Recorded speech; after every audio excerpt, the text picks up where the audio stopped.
অভিমত না দিয়ে কয়েকটা প্রশ্ন রাখবো, অর্থাৎ প্রশ্নের উত্তরে আবার পাল্টা প্রশ্ন আমি ছুড়ে দিতে চাই, বিশেষ করে যাদের এটা নিয়ে সত্যিই জানার আগ্রহ আছে। অনেকে তো প্রশ্ন লেখেন জানার জন্য না, প্রশ্ন লেখেন হলো ওনার পক্ষের মতটা বের করে আনার জন্য।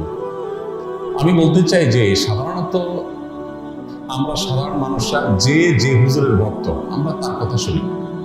যে হুজুর মিলাদুন নবীর পক্ষে, তার ভক্তরা মিলাদুন নবীর পক্ষে কথা বলে এবং সেরকম দলিল খুঁজে বের করে সোশ্যাল মিডিয়াতে সেটা নিয়ে লেখালেখি করে। আর যে হুজুর মিলাদুন নবীর বিপক্ষে, ওনার ভক্তরা মিলাদুন নবীর বিপক্ষে তারা ক্যাম্পেইন করে, কাজকাম করে।